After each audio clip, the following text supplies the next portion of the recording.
Ladies and gentlemen, welcome along to a Celtic State of Mind. It is Thursday, the 16th of June. I'm your host today, Colin Watt, and I'm joined by a long-term friend of mine, someone that we used to do shows together, and then she went on to the big time, and now she's coming back just to pop in and say hello. Amy Canavan, how you doing? Oh, shut up. I would never have left you. I'm delighted to be back. Delighted to be back on with you. Good to be here on a Thursday afternoon. Let us know how the weather is round about your parts, guys. We are going to be taking a look at the squad over the next hour. We're also going to have some other interesting topics to discuss, but we want to try and make this as interactive as possible during the post-season. So if you have any questions that you have on Celtic's transfers, on the season so far, on Ange, on anything to do with Celtic, get them in and we'll try and answer them as best as we can. A welcome along to everyone who's watching us. We're live at the minute on Facebook, on YouTube, on Twitch, and on Twitter. Alan Robertson saying afternoon, peeps. Nice to see you, Alan. Paddy Laverty in as well. Afternoon, all. And Keith Odin, he is joining us from all the way in Plymouth. Great part of the world, Plymouth. I've got family down there. Do you? Yeah, I do. And Monty in to say good afternoon to us all. Now, Amy, the tagline we've got here, which players have a point to prove to Ange this season. It sounds a bit of a negative headline, but when you think about it, there's a lot. It's almost like you've got to forget that last season was such a success because you can turn around this season, make a complete backside of it, and everyone forgets about what happened the season before. This is, when you think about it in a kind of musical sense, you've got artists that break through and they have a fantastic first album, and then the second album comes along, and if it's not as good or not anywhere near as successful as the first one, they can drop into the sort of unknown once again, and you never hear of them again. There's players that if they don't make an impact the way they did last season, by the time we look at this 12 months from now, we could be saying it's time for them to move on. You're just keeping up the Thursday tradition. And speaking of music, I noted that. Quickly moving on. No, you're spot on though. And it's the perfect kind of argument. Yeah, I think one of the earlier comments already, everyone does. You can't live off past successes. And I think obviously that carries a bit of weight. There's no two ways about it. You're not going to come in and completely, well, you certainly don't think that it's very rare that a complete 11 will totally change because, you use experience and the success that did come last season. But in the same way, everyone still has a point to prove. You can't rest on laurels, can't rest on anything, and can't just go, well, I performed pretty decent last season, kick off a little bit slow this season. At least I can back off for or use what I used last season. So yeah, every single player has a point to prove, and there'll be different reasons, especially transfers come in, say, even Callum McGregor, let's even go for the one who you think is going to, be the first name on every single team sheet. Somebody perhaps more defensive minded comes in. I think yesterday the guys were really talking about that. Where do you really like to see? Not where does Ange play him and where we see him the most? Where do you personally like to see Callum McGregor play? So he does operate in that deeper six. Is that his strongest point? Not for me. Not that he's not strong there, but I prefer to see him a little bit further forward. So there you go. If someone comes in a bit more defensive minded, just anyone, then that forces McGregor to step forward. But if Hatate and O'Reilly say are playing out of this world, you can't then just have McGregor in. You've got to go by who's playing the best. It's that simple cliche, but I think even in recent days in internationals, it's kind of been forgotten a little bit. You should always be playing your best 11. For me, anyway, I think that's kind of bread and butter of football. So that is why every player has a point to prove, because you have to make sure that, yeah, maybe you were the best in that position last season, but you've got to make sure you're still the best in that position this season. Absolutely. You think back 12 months, probably around about this time, we just got back into pre-season training and you just started taking over. Probably isn't too far away from the anniversary of that famous team talk on the pitch. The whole we never stop, we'd stop at half-time, we stop at full-time. And when you think back to the squad that we had then, there was one player who has went on absolutely to transform not only his Celtic career, but I'd say his complete football career, and that's Anthony Ralston. And I'll be the first to admit that I was probably very harsh on Anthony last season, right at the start. But his transformation, and you look at the way that he has also came into the international squad over the last 12 months, and he's went from one of those players that if he had a bad game, people would be saying that's it, he's not got a future at Celtic. But now it's like, well, he's had a bad game. He's afforded himself the opportunity to have the odd bad game here and there, and you're still thinking he is a vital part of that squad. For me, there's got to be a couple of players that are in and around the realms of the squad right now that have to have a sort of Ralston season. And the one that probably jumps out to me is the person who yesterday, if you weren't aware, changed his agent, and Mikey Johnston. And for me, if we don't loan him out this season, this is a complete make or break for him. I'll be really surprised if Celtic don't loan him out. I think I totally understand where you're coming from, that he does need that kind of Ralston-esque season, but I think for him, I'll be honest, I think it's gone. I think he's had the opportunities that not use pre, that's the wrong word in a sense, before last season, confused myself there. Ralston hadn't really had the run that perhaps Mikey Johnston had, and maybe had that little bit of trust, had that little bit of game time. Johnston has had that, and he's been backed by, manager after manager, really. Brendan Rodgers tipped them for big things. But it's just, I just don't think it's really working out. He's had his chances this season as well. It was the Wraith game really stands out for me. It was a weekend team. It wasn't Celtic's best performance by any manner of means, but Johnston didn't make a dent. The ball was getting pinged out to him constantly. The players were trying to get him on the ball, but he wasn't beating his man. He wasn't doing anything. Then you can maybe say he's trying too hard, but there was just no real intent there at all. And it's the Wraith game in particular, because that was my concern. I'm like, if you're not even standing out against Wraith Rovers, when there's not other stars, it wasn't a full Celtic 11 first team. And that one is the one that really sticks out for me, because I'm like, that was a big opportunity for you to run in against, not the greatest defence in the world, certainly not even the greatest defence in the championship, mid-table championship team at best. And it just was not happening. So I will be really surprised if he doesn't get loaned out this season. And like you say, if he doesn't, then, God, there needs to be some pre-season under his belt to really get even into a position that he can be getting any sort of game time really at Celtic, because I don't think up until now there's been an awful lot that proves that he really even deserves another chance. And I know that's really harsh. It's the way it is. I mean, you are at that sort of brutal point of the season where you're thinking, we've held on to Deadwood at the club for a number of years. And, I mean, obviously players like Barkas have now went out on loan. I wouldn't be surprised to see someone like Ajeti do the exact same thing. But we've had a lot of players that have sort of sat around the squad, picking up wages, played the odd game here and there for a number of years. And I think when you look at it, Ange is probably the one that's had to be the most brutal and say, this guy's got to go, this guy's got to go, this guy's got to go. And that's because of the rebuild that we were in. You almost afforded people that luxury of saying, do you know what? He can stay and he can provide us something, because we've just won 8 in a row, we've just won 9 in a row. We're going for 10. It's about having that continuity. But now when you're sort of rebuilding a new chapter at Celtic, you can't afford to have that sort of sentimentality to these players. These players, as you say, if they don't step up, they've got to step out. You take a look at someone like Karamoko Dembele.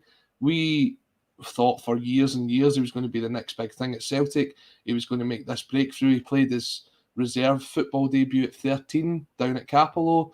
And you're thinking, do you know what? It's just about, let's get him on, let's get him the game time.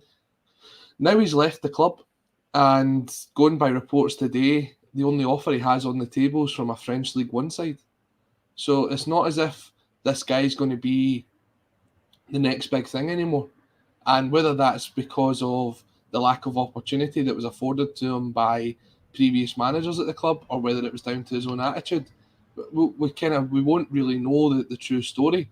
But we couldn't really afford to say, we'll see what happens with him. It was almost a case of ship in or ship out. And I think you're going to see a lot of these players this season. And I don't know. I mean, the development in a lot of these players last year, Ralston and Taylor for me were the two that really, really stepped out. And watching that Scotland game the other day, I thought Greg Taylor had a fantastic performance away in Armenia. So for me, if it came down to it, I know we're obviously tracking Alexandro Bernabé as the left back to bring in from, is it Lanús in Argentina? But as it stands at the minute, if we had to go into the first game of the season with Greg Taylor at left back, I honestly wouldn't be overly concerned. I know it's a position we need to strengthen, but the development in these players in the last 12 months just shows you the kind of coaching that Ange has put onto them and the difference that a good coach can get out of what we would have previously seen as an average player. Yeah, and even though I know you can't really compare, but Johnston is still, going through the same training as everyone else, and not just Mikey Johnston, because there are a few players, but that training is there. You've still got to think, right, what can Mikey Johnston bring to Celtic? What can, if he's on the bench, is he going to come on and make an impact? And I don't even see that at this stage. He's not used an awful lot. I know the injuries are there. But even that, you've kind of got to take that into consideration. When he is on the bench, is he even really used? Is he trusted? And I know they're two very different things, but you've got to, as much as I'm just saying, the players that we're saying, every player has a point to prove, and you can't live off the back of last season. If you've not even got anything in the tank from last season, and I think Johnston falls into that, there's no, money in the bank there really, that as you rightly said, Ralston could probably afford maybe an off game or so. Johnston really can't, because there's nothing really to prove weight the other way. That pendulum that you constantly talk about in football. In Mikey Johnston's case, it's pretty much always just swung in the one direction, and it's just teetering back. I don't. And it's like I say, I know it seems really, really negative, but I think he's not that 20-year-old kid anymore. That you say bags of potential. Yeah, the potential could still be there. And I do, as much as I'm knocking, really, I do think there has to be something in there. But I just don't really know what it is and where it is. I think everyone goes back to the chance that he squirmed at Hampden. I think that's the first memory that probably really comes to mind now. It certainly does to me. And I know everyone can miss them, but I think that there's not even one that really eclipses that. There's not a great moment that initially comes to mind. I just don't see what he's bringing. And I think, when you're looking at who's in front of him, if Celtic do sign Jota, the gulf in class between the two is huge as well. So is that really a backup then? Or is that just like a gap fill, kind of something like that? Because you're not really thinking, right, can you drop Jota or take Jota off after, say, 60 to 65 minutes and really... I know not every position is going to be like for like, but at a club like Celtic, and especially in Champions League, you really need as close to as like to like as possible. And even when you see like to like, Juranovic and Ralston, Juranovic is just absolutely pocketed Mbappe the other day, and ran the show against France. And I'm not saying him and Ralston are like for like, but if you say, Juranovic has to come off after 60, 65 minutes and Ralston comes on, there's not that same concern. So I think that's kind of where the difference is between, say, Ralston and Johnston, guys who have kind of had similar, not really similar trajectory, but a similar timescale at Celtic kind of thing to build up. But the key difference is that, there's Ralston went out on loan to St Johnstone, to Dundee United. I think he'd done better at St Johnstone, or certainly was liked more at St Johnstone. But he just went away, done his business, came back, and like you say, who would have thought this time last season that he would be a fully fledged international and really, really actually performing pretty well when others certainly didn't. Certainly keeping a £16 million player out of the national team, whether you believe he was worth £16 million or not is another question. We're going to get to some of the comments in a second, but just one other thing I want to touch on from what you said there, speaking about obviously Jota, and if Jota signs. If Jota doesn't sign, you are literally left with Mikey Johnston in that position. Now, I'm not saying here that I don't think that Jota will or won't sign, but I mean, at the minute he's having more holidays than Natasha Meikle, so I'm just waiting on him to finally get himself back to Scotland. I wonder if he has a WhatsApp chat that he puts it all in and makes everybody else feel really down and showing off by this beach, that beach, with this cocktail, that cocktail. I mean, it's as if he's trying to do the around the world in 80 days thing. Exactly. Was it Ibiza, New York, Mexico? What an itinerary. All right for some, eh? How the other half live. Brian Walsh coming in to say, if there's to be a Ralston-esque turnaround in anyone's fortune this year, I think it will be Albian Ajeti.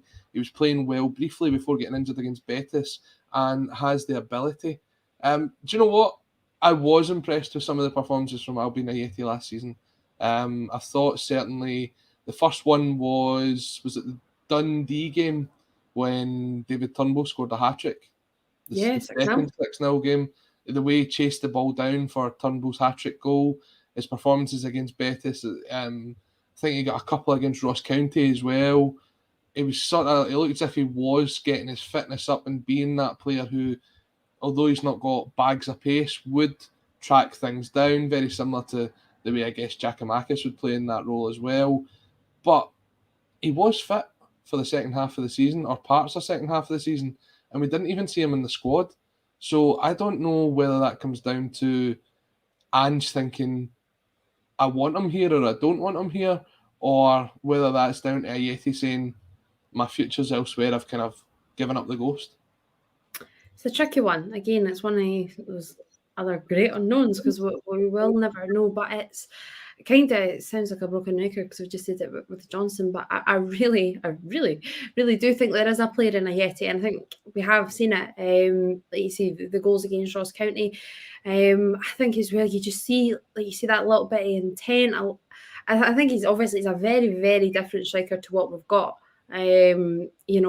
He's the more poacher-esque, like Giakoumakis is certainly more of a poacher than Kyogo, but Giakoumakis has a different, physical ability, his presence in the box, I think is totally different to Ajeti's, but I do think there is something he can offer, and like you say, you do think back to the Betis performance as well. He was the first captain under Ange, wasn't he? Yeah. And I know that seems a lifetime ago now, but you think maybe he made an early impression or something like that. But to be kind of captain and be selected in that first place, and I know it was a very different change side than what we see these days. But I don't know. I'd be more if it was kind of a toss-up, I would be more inclined to stick with Ajeti. There's no two ways about that, because I do think there is something in there. But at the tail end of the season, it is odd because you're thinking, well, you're all going to we can all just come up with different scenarios. Is it Ajeti? Is it Ange? Is it, preferring to have midfielders on the bench rather than having two strikers kind of thing? You wanting Kyogo and Giakoumakis to kind of be battling it out between the two of them. There's all these different things. But I would be more inclined to keep Ajeti because I do think there's something there, and the fitness is an issue. There's no two ways about that. You saw that in his first season at Celtic. He really hit the ground running, and again it was those poacher-esque goals, but there's nothing wrong with that. Certainly in the domestic game as well. Sorry, where you're not always going to get to. You can have 80% of possession, but you're playing 10 men against the ball. It's not always the easiest, and that poaching goal just sometimes needs to be about that instinct that some players are trying to pull some magic strings from outside the box, but just having him in there can just be something a little bit different and a bit of a nuisance. So I would think that maybe if he wants another chance, there maybe is another chance in there, but that's just even plucking at straws at this stage. Yeah. Angelo Tyro comes in to give us an exclusive. Jota will sign, rest assured, after his Tahiti, Solomon Islands and Samoa leg of his round trip. No, going back to Ajeti, I think if he was to have a very good pre-season, he would kind of fill the gap in the transfer that we are looking for, because I do think that Ange is looking for, and Anthony Joseph has confirmed this, that Celtic are looking to bring another forward into the club.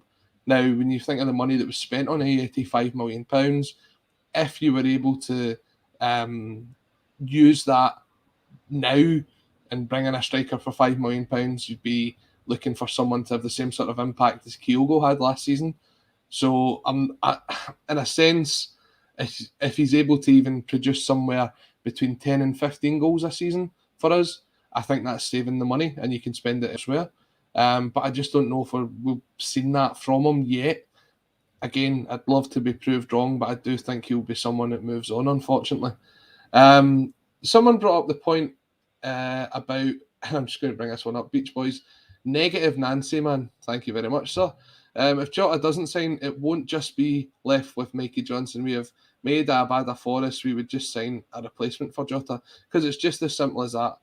It's just as simple to go out and replace someone that's got 15, 20 goals a season and the same assists. No, we would be left with Maeda, yeah. For me, Maeda, as good as he is out on the left-hand side, when you look at his performances for his country recently, he's been playing through the middle. I think he's also offered that when Kyogo and Giakoumakis were out injured earlier in the season. And I think really he was put out on the left-hand side just to accommodate him in the team because of how important he is. I'm not sure his future, Amy, is necessarily as a left winger. I don't think he's got that natural ability to... He's got the pace to beat a man, but whether he's got that ability to kind of get it by him, get the crosses over, and be the guy that you can rely on for sort of 15, 20 assists a season, I don't think he is that kind of player. I think he's a secondary striker who, and if Kyogo was injured, I would love to see him and Giakoumakis play as a two up front. Interesting.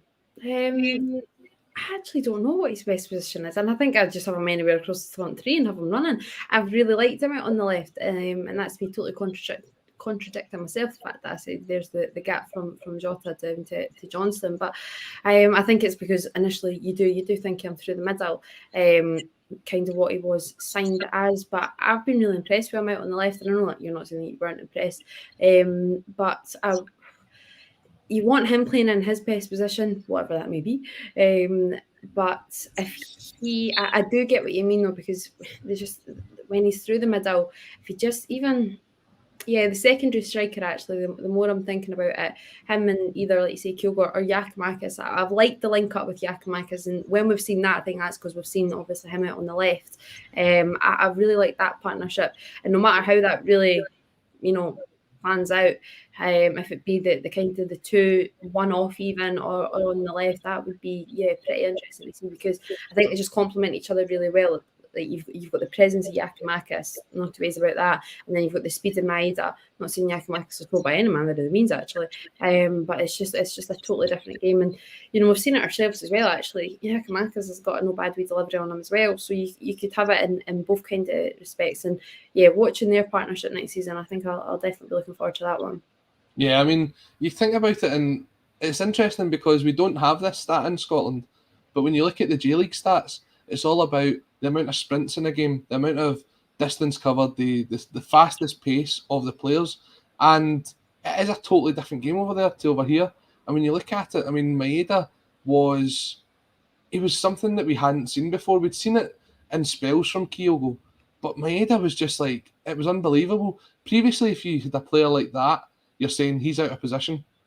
He's not in the formation that you've set up. I think back to someone like Thomas Gravison. When Thomas Gravison was at Celtic, he used to just buzz all over the park. I think I remember we get beat 3-0 away in a Champions League group stage game against Copenhagen, and the term headless chicken was used because he was terrible that night. He was chasing everything down. But that's because of the position and the tactics that Celtic were playing under Gordon Strachan at that time. This sort of fluid formation that Ange has adopted does mean that he can play in any role across that three. And he could probably drop even one deeper if he needed to as well. But his energy and his work rate at closing things down, it's not anything that you see from anybody else in the league. As I said, maybe Kyogo, but only Maeda. And that's why I'm saying I can't actually work out what his best position is, because he just seems to suit anywhere in that sort of formation that we play.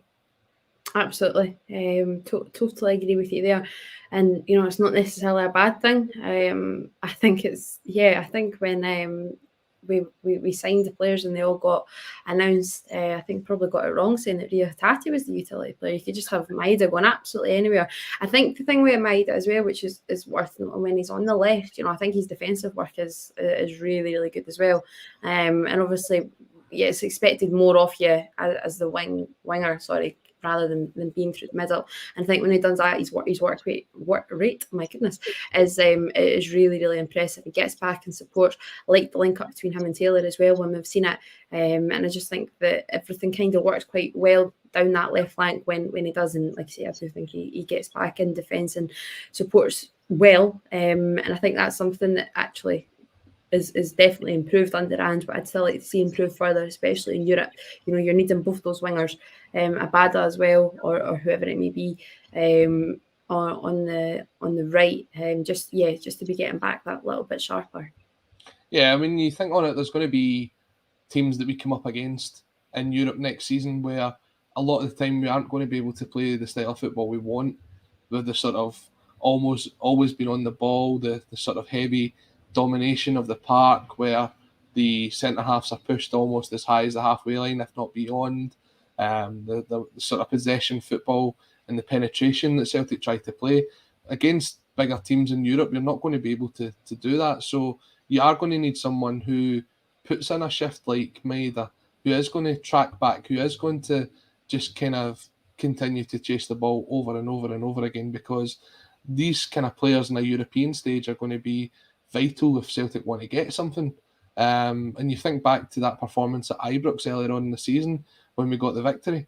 I mean, Maeda ran for what was he on for 87 minutes or something like that? Run himself into the ground. He pulled up the cramp 3 or 4 times and kept going.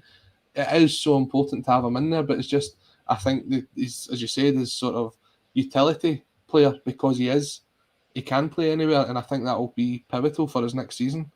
Now, a couple of weeks ago on the channel, we did a tier list of the players and their performances last season, and we took a look at the squad as to where it was. We kind of came up with the idea that there was maybe 7 players that were key to the team for next season. There was about 10 or 12 who were key squad players, and there was others that we weren't completely sure about going forward. Kind of following up from that, Amy, it kind of leaves us to the position where the transfer window is now open. We can see where the positions that Celtic are targeting, as we mentioned earlier, with Alexandro Bernabei at left back from Lannis, obviously Jota as he completes his world tour. But when you look at the rest of the squad, where would you think Celtic need to strengthen ahead of what is going to be Ange's difficult second album? It's interesting seeing a lot of comments coming through, and they are saying defensive mid. I know obviously that's with the links that are pretty heavy right now, and everyone's getting pretty excited. But I still wouldn't say that is the immediate concern for me. I still think a backup goalkeeper. I really do, and I think, but more than anything for me, I still think it's a centre half. And I said before, that was going to be the case whether Carter Vickers signed or not. Delighted that he has, absolutely delighted. But I still think, if something happens to one or other or both, I still think I'd like to see a left-footed centre half come in. Find me one, good luck. Because, and that's why, again, I think you go back to why it was so important to get Carter Vickers in the first place. And to really sign him on, because it's so hard to get any, decent ball-playing centre half. Now that I'm also wanting a left-footed one, making it even more pernickety. But I do think that's just, again, perfectly content with Stephen Welsh, actually. But I still think even with Welsh and with Starfelt and with Carter Vickers, I don't think it would do any harm, because, well, the future is so unknown for Chris Julian right now. It's a huge uncertainty. Like you see, we all obviously remember that interview, those quotes, they weren't probably in the best light. I don't really support any kind of player coming out and speaking like that. I know you've got to try and, if nobody else is going to promote you, you've got to kind of promote yourself. But I think there's a way and that you can kind of go about these things. And I don't think that was potentially done in the best light and in the best manner. But yeah, I would still think, for me right now, I would say a centre half is really probably top of my list.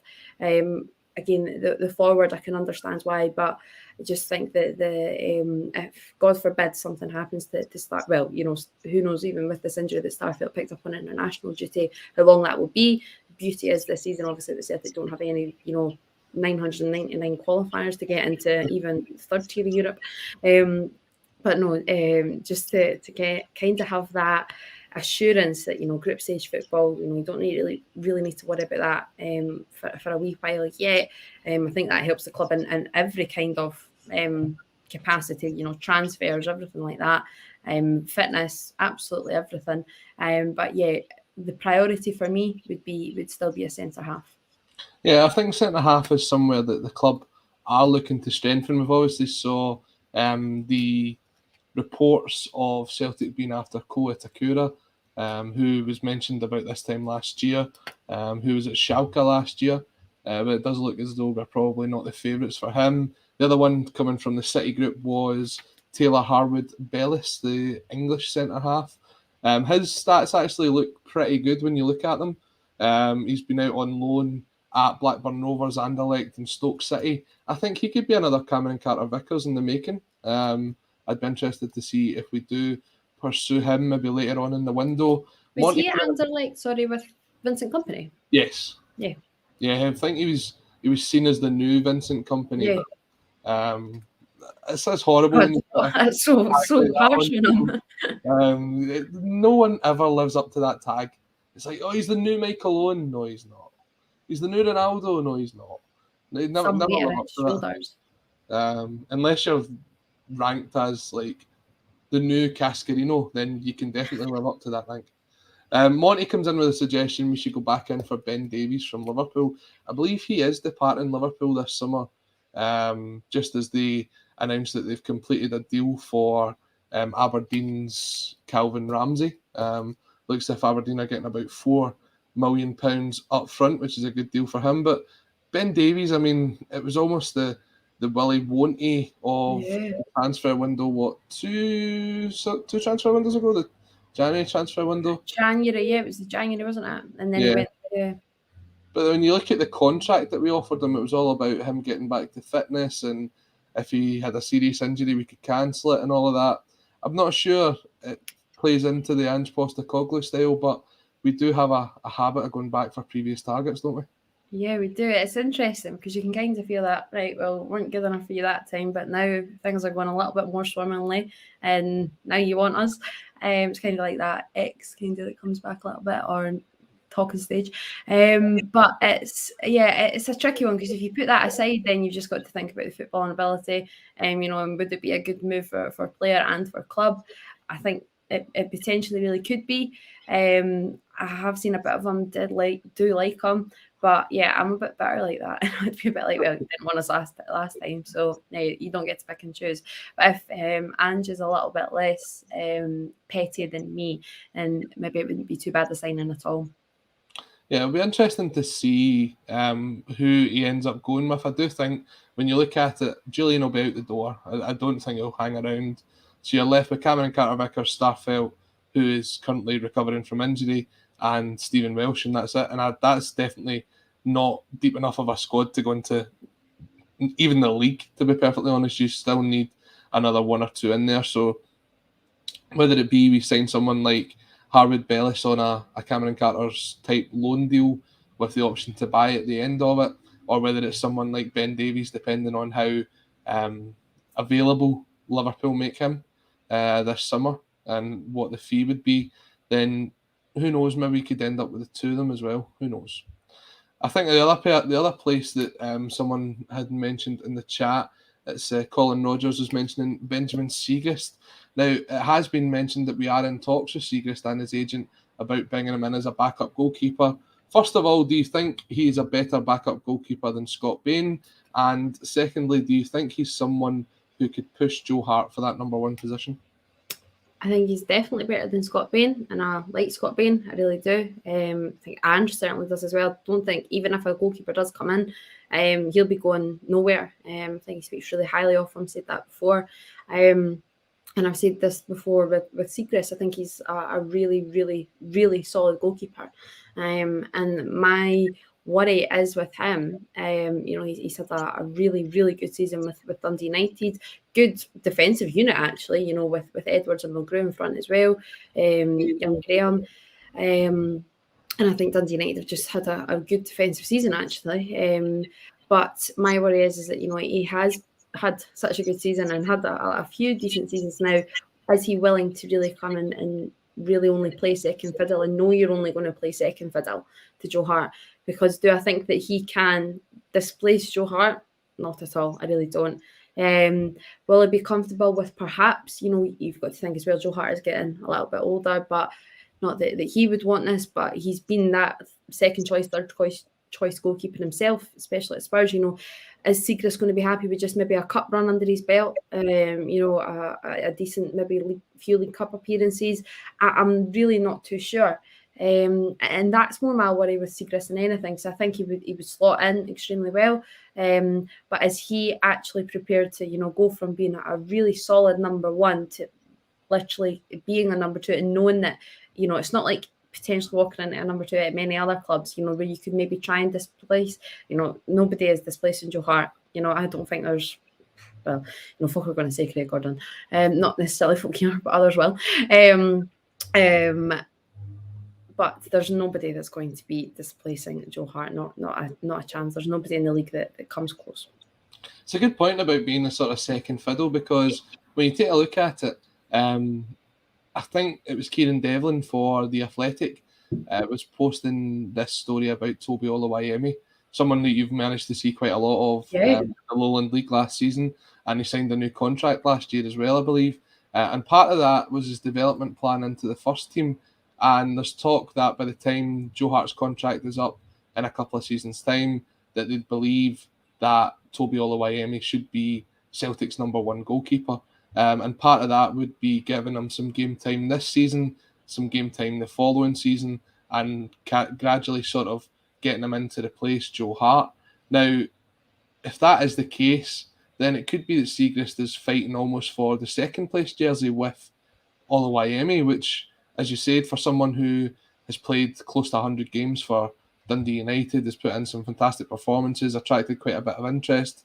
I'm not sure it's someone that would want to come in and sort of be on the fringes. Whether you can have 3 goalkeepers all fighting for that jersey and keep them all happy, I mean, that's down to Ange and his squad to be able to do that. But can I ask the question, are you looking for someone like Siegrist who has the quality and can push for the jersey? Or are you going down the Man City route and just offering Scott Carson another contract because you need an English player for the Champions League squad?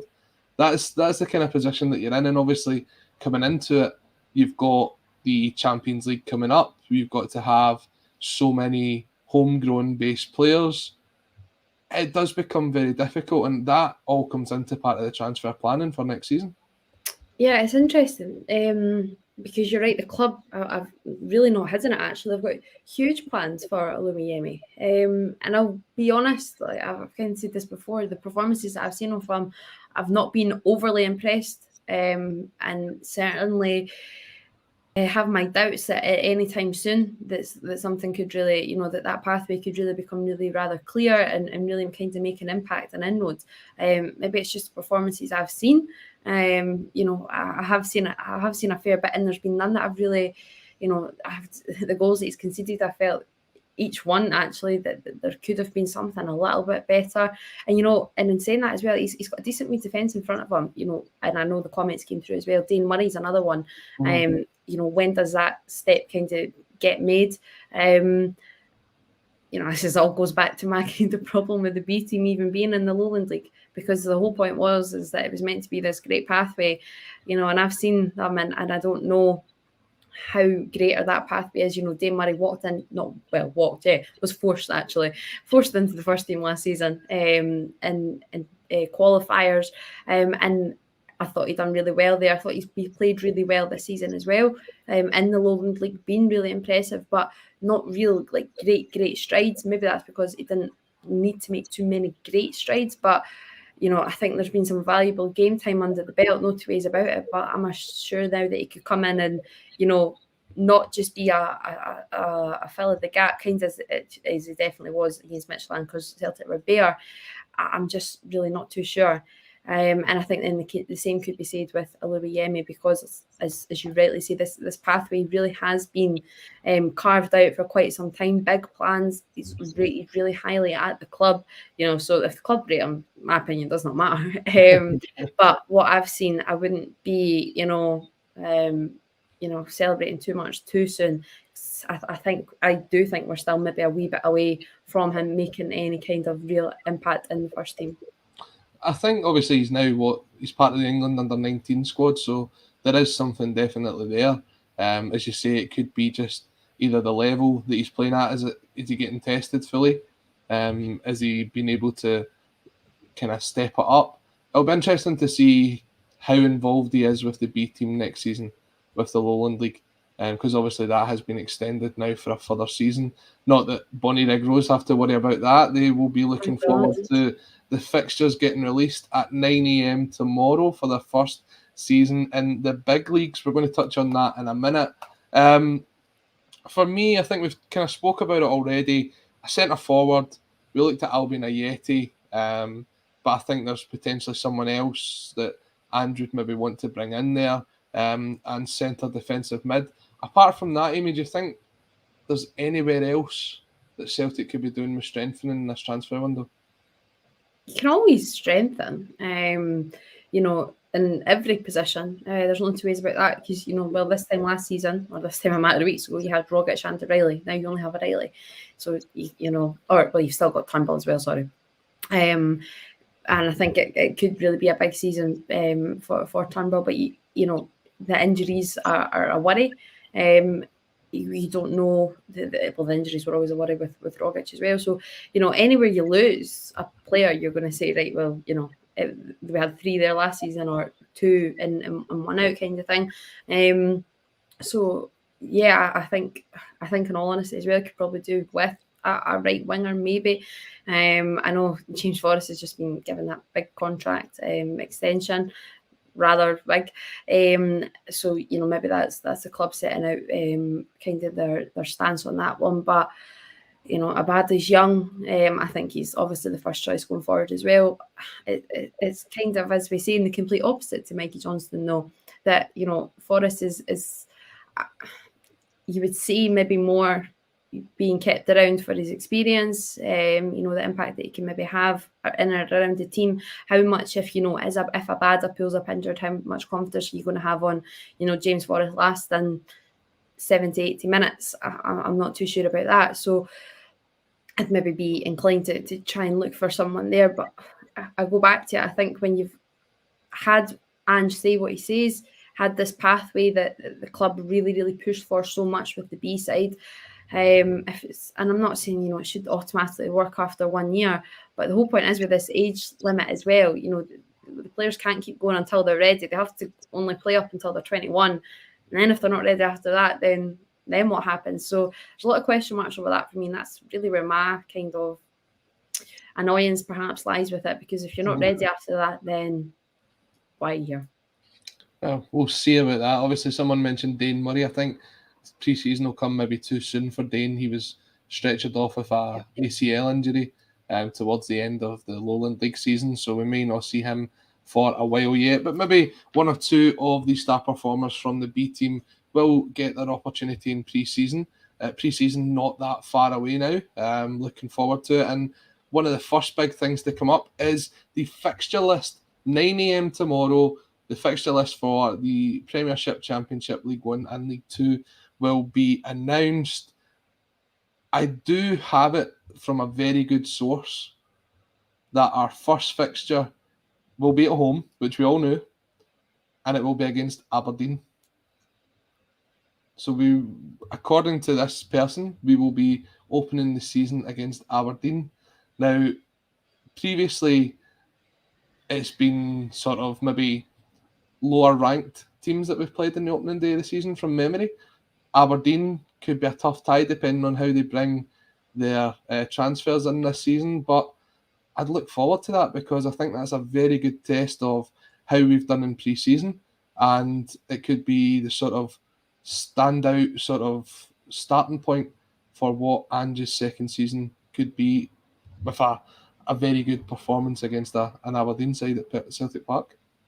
Yeah, because it's really going to be the real start of the Jim Goodwin era, isn't it?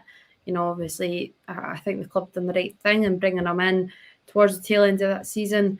Tail end of last season, sorry. I know maybe going by myself, which you wouldn't say that it was the best idea, but just getting in and around the club, I think, if that's who you're going to go for in the summer, if you can bring him in that little bit earlier, I think it's the best thing to do. Very similar to Brendan Rodgers in that sense. So it'll be a different Aberdeen to what I certainly think you've seen under Stephen Glass, and even under Goodwin towards the tail end, because they never really got to have his make his mark on the side. I think they're going to have a big summer still to come as well. But if you've got the exclusives, then check that out. Like you say, it's not the easiest of games, but you've got to play them all at some point. And I'm probably going to be wrong when the fixture list comes out tomorrow. Going to message you like 9 tomorrow as Hearts come through. Yeah, and I will name and shame the person that kind of gave us that exclusive, because he's a friend of this channel. But yeah, Aberdeen would be a very difficult start, I think. And I think when you see the teams that have had, when we've had difficult starts before, it tends to be the seasons when we go on and do very well. Hearts away last season, I think Rodgers had that as well. Aberdeen at home could be a tricky task. But when you look ahead to the rest of the fixtures, what are you looking forward to? When the fixture list comes out, what's the first thing that you look for? Come on, don't be silly. Everyone looks for the same, do they not? Yeah, Livingston away, but after that... Obviously. It's so close to me as well. It's just a long road. No, obviously, it's the Rangers games. And I'm quite a loser. I look for who's Celtic player on my birthday. I just want to know if I'm going to have a good birthday or not. That is actually what I look for. We have had some absolutely horrendous Champions League results on my birthday. Thumpings to Barca, thumpings to PSG. We've had the whole family around for my birthday, and it's just like, this is like, there's 6, there's 7. Exactly. My dad was storming out. So yeah, that's what I do actually. I look for I look for my birthday. Who's gonna ruin my weekend? That's what I look for. I go with that, the sort of birthday fixture. This one's going to be strange because we've got that sort of 4-week period where we're not playing just before Christmas, because of the World Cup over in Qatar. So I used to look for Boxing Day fixtures, where you're going to be in Boxing Day. If we've got the derby on New Year, where we're kind of playing around about then. But I always think you take a look at it, and you've got to take a look at your first 11 games and who you're playing at home first and who you're playing away first, and see if the fixture list has been kind or been harsh to you. If you're travelling to the likes of Tynecastle, Easter Road, Pittodrie, Ibrox in the first kind of game of the season, you've got the first sort of 11 games, you're going, right, well, this is going to be a difficult start.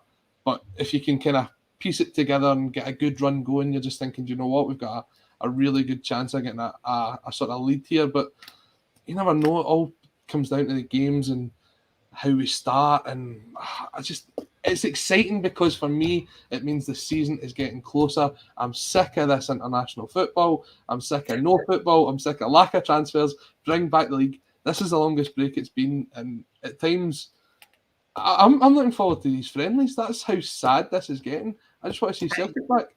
It's a tough one. It is a tough one. You know, like you say, obviously the international break was an extremely disappointing camp as well. It just feels a lifetime ago already, and there is still a fair wee bit to go. But no, I'm with you there. It's a right slog, this one. I mean, it's got to the stage where James Nicholl comes in here. What about the refurbishment to the exterior of Celtic Park? The approaches from London Road, Celtic Way have been improved dramatically. Gallagate and Janefield Street approaches are a disgrace. We've got this much gap in the summer transfer window that this is what we're talking about. I mean, dad talks about all the time. It's Celtic Park. Everyone wants to know what's going on. Bring back the football, Amy. Bring back the football. Bring back football, pal. Anyways, Polly Morpheus coming in here saying, on the day that Ramsey's going to Liverpool for £4 million, props to you, Colin, for being the first guy to make any noise about the boy about this time last year before anyone made a peep. Thank you very much. Didn't bring that up for that reason, but yeah, we'll go with that. What else have we got? Any other questions coming in here for us? No. That means we are going to play Guess the Celt. And Amy, this will all make sense to you. I've been playing it the last couple of weeks that I've been on a Friday. Unfortunately, we've not got any top trumps this week, or we've not got any tier lists. They'll be back next week. But this is Guess the Celt. So I'll bring the banner up. Guess the Celt. Four clues. And you'll see where this is interlinked to our next topic as well. Okay, so I signed for Celtic on a pre-contract. I made 76 appearances over 2 seasons. I was part of the famous 2-1 Barcelona team. Oh, I've got it. And go on. I think I've got it. Okay, I'll give you the final clue. Can I go? Can I say it? You can say it if you want. Go. Or will I wait? Or do you want to wait? It's up to you. I think I've got it. So far, it's Signed for Celtic on a free contract/pre-contract. 76 appearances over 2 seasons. Part of the famous 2-1 Barcelona team. And finally, his last clue is his only honours in football were won at Celtic. Amy, who am I speaking about here? Kelvin Wilson. It is Kelvin Wilson. And the reason that we're speaking about Kelvin Wilson is yesterday, the squad for the Masters football, which has been played at Braehead on the 8th of July, was announced, and Kelvin Wilson is part of that team. Amy, anybody else there that stands out for you? Oh, wow. A few. No, it's a really great team, isn't it? It really is. I'll be honest, I am absolutely, you messaged me right at the time. I'm devastated I can't go. It's my graduation around that time, so I can't go. But wow, Joe Ledley and Mark Wilson back together, that's just that's 11-year-old, 10-year-old Amy's dreams. I loved that era. Never had the fact, when I got to interview Mark Wilson, that was brilliant. And yeah, Joe Ledley's just, I've just loved that man since the minute he signed at Celtic. But no, what a great side. I really like. I get kind of sad, but I understand, or disappointed. Let's go disappointed. That kind of, I think if Chris Commons perhaps hadn't went into punditry and into a little bit of writing after his career, I think he would be held a lot higher in higher regard, among Celtic fans, because I think Chris Commons was absolutely outstanding, and he isn't probably talked about as much or as highly as I reckon that he should be. That season where he scored every week, it was unbelievable. Did they hit the 40? Wasn't far off it, yeah. Yeah, it was certainly 35 to 40. So there's a few decent players on that team. I can't lie. What is Carlton Cole doing on this side? Well, you're not the only one to say that. Underwater Cabbage Salesman comes in to make a joint laugh about Carlton Cole. First thing that jumps out to me, right, is the oldest player in that team is Simon Donnelly, and he generally looks as if he's the youngest. Wow.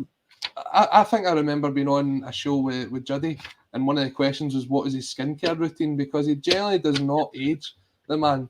But yeah, so a 5-a-side tournament at Braehead Arena. Tickets are actually nearly sold out, which I think will be fantastic. Holds around 4,000, so if you can still get tickets, then go along. Scott Brown was supposed to be part of that team, but unfortunately, he had to pull out because of his managerial role at Fleetwood Town, and I think Chris Commons was actually his replacement, so maybe less said about that the better. But Carlton Cole, you've got to say, I mean, that goal away is a mess.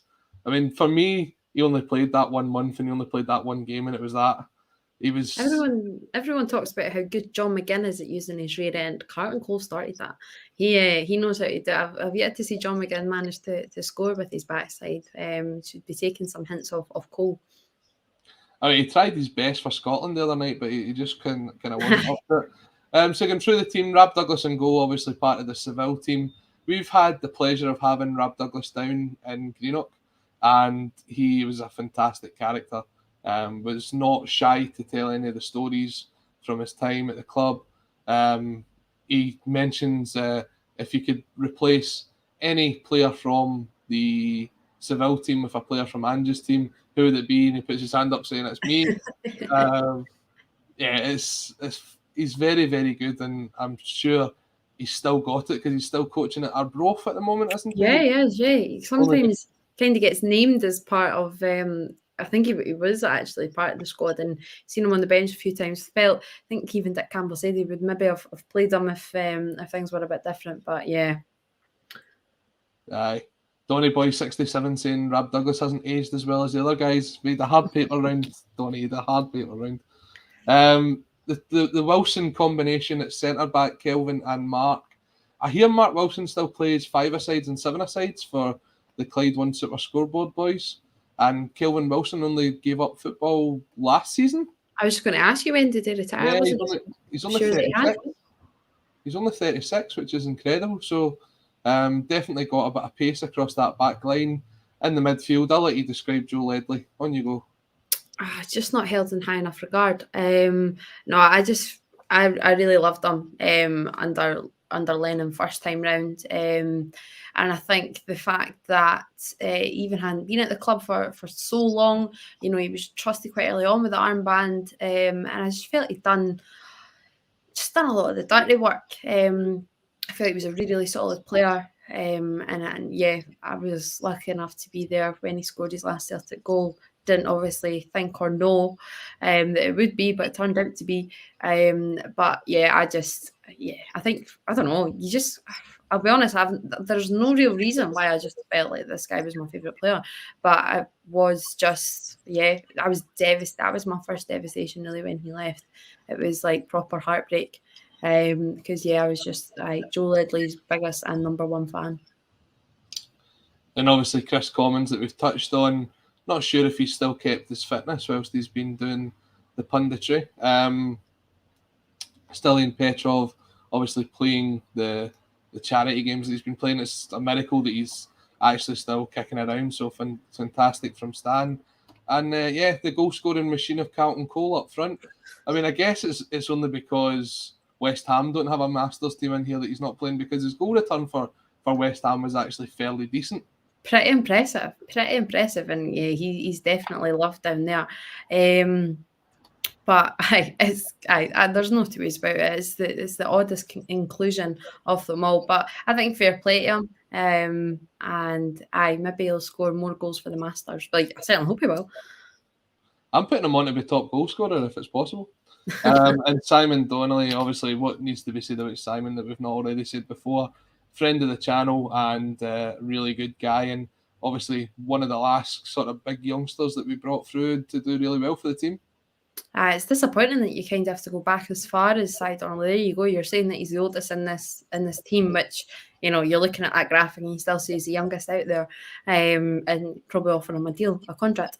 But that's just we spoke about this before in depth. It's to no delight or credit or anything like that. It shouldn't be applauded that Cy Donnelly is the last real one of that nature really to come all the way through. But I think it should be exciting. I think, it's definitely a creative side, and kind of going, just kind of glossed over a wee bit. I really liked Kelvin Wilson. He had to go back down to Forest for, it was family reasons, wasn't it? Yep. Because he was a really, really solid centre half. And like I say, I had no idea he had retired, because I liked him a lot. I felt he came in and just kind of quietly went about his business, didn't he? I think he would partner Carter Vickers really well right now. Maybe if he took another 10 years off himself. So we are up against a Rangers, Liverpool and Manchester United Masters team.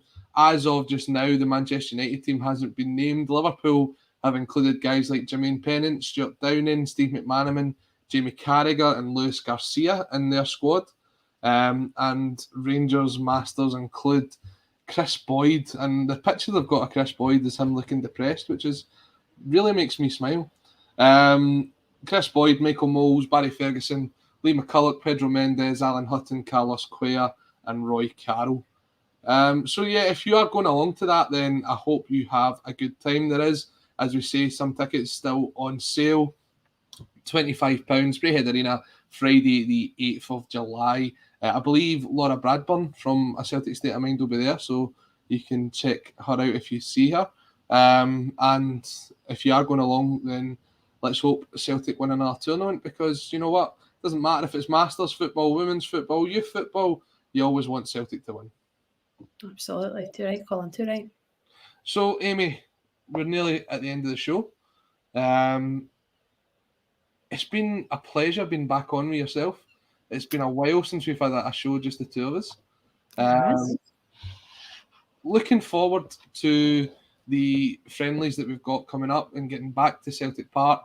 One thing I don't think we've really touched on yet is the return to John Dow Thomason coming to Celtic Park as Blackburn Rovers manager. He's going to get some reception. He certainly has. I'm delighted for him as well. I think it's a decent move. Hibs were certainly sniffing about him a little bit, but that one never materialised. But yeah, I'm delighted that you know if any manager's going to get a move down into the English setup, I think you've really got to kind of bite your hand off at it. And yeah, he's like I say, he's going to get one hell of a reception when he comes back up, and rightly so. And I think he certainly seems a character that he'll know that this will be coming, and I think he will totally and utterly lap up, and rightly so, because he brought us a right good laugh, didn't he? He didn't half, and I mean it set the tone for what was going to be a fantastic season. So we hope that game will do the exact same. Hopefully, it won't end up very much like the West Ham game last season. We'll see some of the new players on, and do you know what? It'll be almost as good as the last return to Celtic Park. You'll still remember it because it'll have felt, even though it's not been 18 months this time, it'll have felt like 18 months with this season by the time it comes through. Thank you to everyone who's watched us today on A Celtic State of Mind. If you haven't already done so, please leave us a like on the comments below. It really does help us with the YouTube algorithm. So if you haven't already done so, give us a thumbs up. Share the podcast with your friends, family, your neighbours, people you like, people you don't like, anybody that would be interested in the show. Share it with them. We will be back at some point over the next week to hopefully discuss the Jota finalisation of this transfer. If his flights come back in, you know, that man's not flying to, but he said there's as many delays as what they've had. And we'll be back tomorrow with the Friday special. The team will be back, and until then, take care, stay safe, and as always, hail hail.